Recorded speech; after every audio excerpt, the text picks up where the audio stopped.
Les infections des voies urinaires sont généralement causées par des bactéries. Il y a deux types d'infections urinaires. D'abord, les infections urinaires dites basses. Il s'agit du type le plus fréquent. Ces infections touchent la vessie ou l'urètre. Les infections urinaires dites hautes, ce sont les infections qui touchent les reins plus sérieusement. Il faut être particulièrement vigilant chez les enfants de moins de 6 ans car il est plus difficile de déterminer de quel type d'infection urinaire ils souffrent. Dans les enfants, nous pensons qu'une infection urinaire n'est pas fréquente. Mais ce n'est pas la vérité. Il affecte surtout les petites filles. Parce que dès qu'ils sont à l'école, dès qu'ils ont servi une toilette commune, ils commencent à attraper une infection. Tout simplement parce qu'il n'y a pas de geste hygiénique qui les parents ont montré nous les petites filles et même les garçons. Parce que les garçons aussi ont assisé quand ils étaient là pour faire des petits, quelquefois, quand ils font la selle. Donc, ils aussi sont à risque pour attraper une infection urinaire. Donc, c'est quoi une infection urinaire? C'est une infection qui affecte nous la vessie. C'est-à-dire, nous avons une bactérie qui, une fois qu'ils ont contact avec nous la peau, ils ont tendance à monter, arrive jusqu'à nous la vessie, et là, ils ont une médium, c'est-à-dire l'urine, et là, ils ont multiplié, et ils causent une infection urinaire. Et surtout, s'il y a une petite brûlure au niveau de la partie intime, il besoin tout de suite dire à ses parents et pas attendre et pas gagner pour dire si ce ventre peut faire mal ou s'il peut avoir une brûlure quand il peut passer l'urine. Il besoin dire ça tout de suite aux parents pour que ses parents amènent cherchent de l'aide au niveau de ce pédiatre ou avec un autre généraliste, mais nous besoin traiter. Plus un enfant a une complication qui nous a une des causées, mais plus un enfant fait infection urinaire, comment il fait ça une fois, il finit faire un focus. Il pareil pour les enfants qui ont l'amygdale, ils ont ça plusieurs fois, ou ils ont une infection aux oreilles, ils ont ça plusieurs fois, mais les enfants là, ils se focus, ils viennent se laver ici. Comment il a une infection urinaire une fois, il est capable de répéter sa infection, il peut réattraper sa infection là plusieurs fois. Il finit faire un focus, il finit développer une sensitivité. Ça, dans l'espace là, c'est sensible au niveau de la vessie. Donc, à chaque fois, il ramasse une infection. Et à chaque fois qu'il ramasse une infection, à chaque fois, il augmente ce risque que cette infection-là monte de ce rein et il donne une complication. Donc, à prévoir infection urinaire chez les filles et chez les garçons. Une infection urinaire est suspectée lorsqu'il y a de nombreux globules blancs dans l'analyse d'urine. Le diagnostic est confirmé par une culture d'urine positive pour une bactérie. Qui bonne investigation nous faire? Il faut une test sanguin. Mais meilleure investigation que nous devons faire, c'est un test urinaire. Quand là, nous collectons bébé là où l'enfant se pipi, nous envoyons pour analyser. Quand nous analysons, nous pouvons demander qui nous trouvons là-dedans. Nous pouvons demander une micros, une culture et une sensitivity. Si pour une bactérie, nous pouvons trouver dans ce micros certains paramètres qui peuvent déranger. Ça, déjà, nous pouvons gagner tout de suite. Ce culture, il prend 3 jours pour nous trouver qui bactérie peut pousser et encore un petit peu de temps, capable encore un jour pour nous gagner ce sensitivity. Sensitivity, c'est-à-dire avec qui antibiotique sa bactérie-là pour travailler. Sa bactérie-là, nous sommes capables de tuer avec qui antibiotique. Donc, nous avons fait un test urinaire, un urine microculture sensitivity, mais aussi si les enfants peuvent faire la fièvre, nous avons fait un test sanguin pour nous connaître la gravité de l'infection qu'il peut gagner. Donc, rarement, nous avons un virus qui est affecté, qui donne une infection urinaire. C'est la plupart du temps, c'est une bactérie. Une bactérie bien commune, c'est E. coli. On appelle ça E. coli parce qu'il trouve dans la selle. Donc, si un enfant peut mal nettoyer ou l'inal aux toilettes, il fait la selle et il mal nettoie, il prend ça la selle, il vient devant.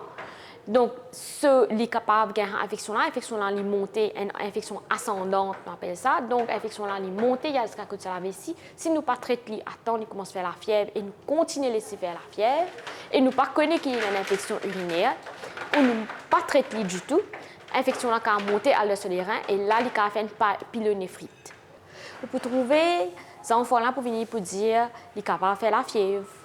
S'il fait la fièvre, ou il peut dire que le ventre peut faire mal. Quand on demande que le ventre peut faire mal, il peut dire de mon bas-ventre. Il peut dire que le ventre peut faire mal de ce bas-ventre. Donc, de ce bas-ventre, il peut dire qu'il peut y avoir une douleur. quand vous demandez qui arrive quand tu pipi, il peut dire mon pipi brûlé.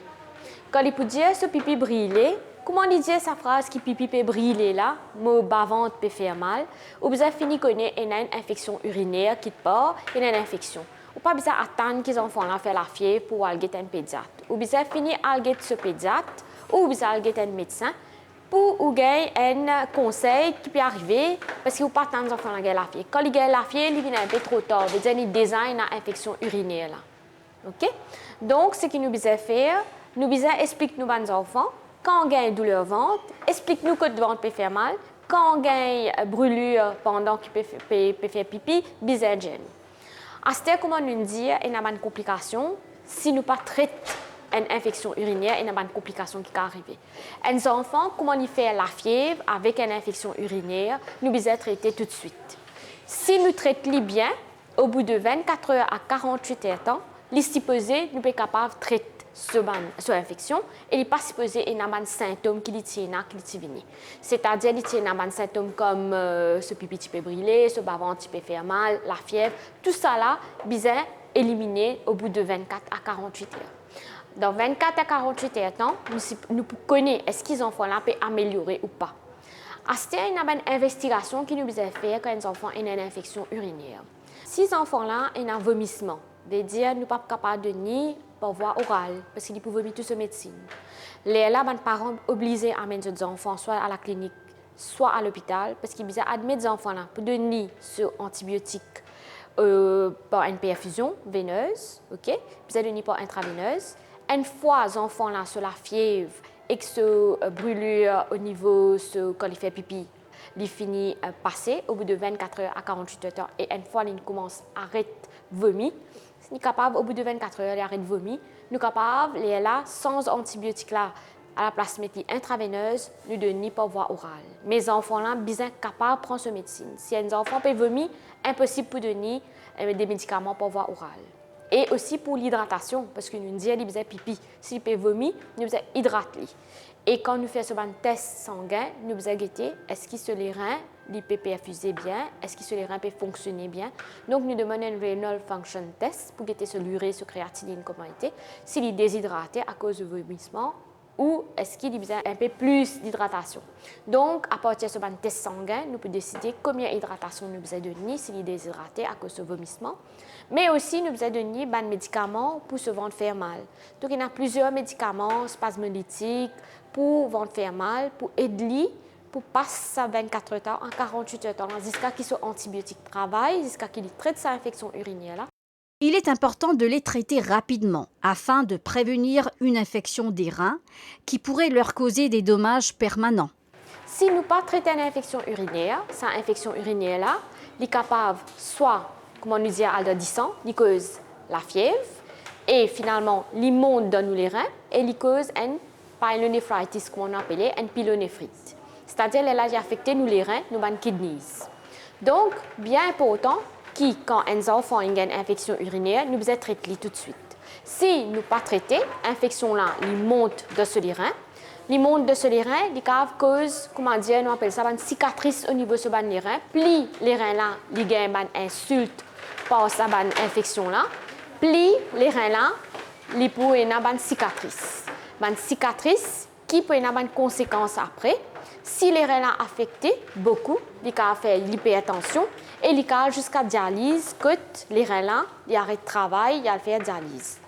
Donc, nous devons prévoir une infection urinaire, une infection qui affecte la vessie dans les enfants.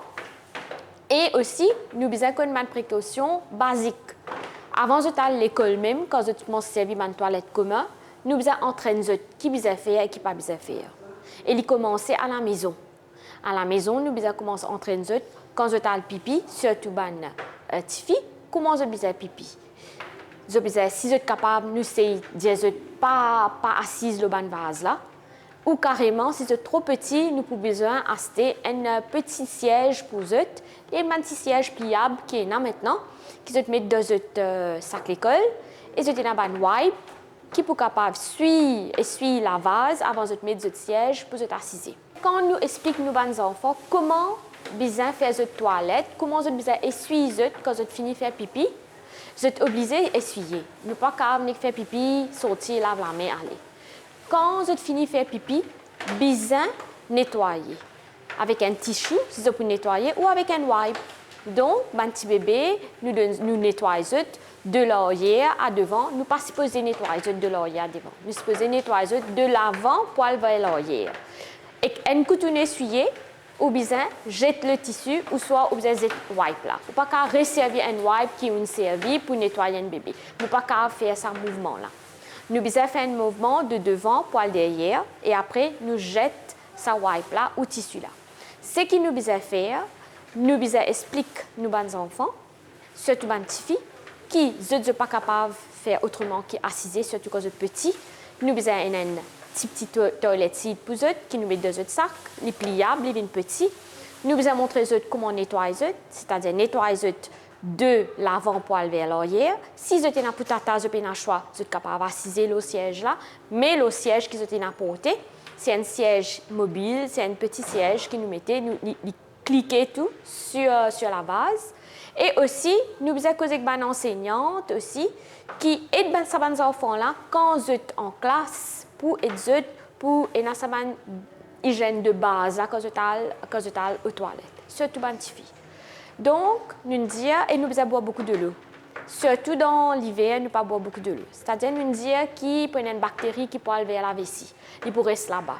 Plus nous boire de l'eau, plus les enfants là peuvent uriner, plus ils plient sa bactérie là pour sortir depuis la vessie et ils peuvent éliminer. Comme ça, nous pouvons laver la vessie là sur l'intérieur.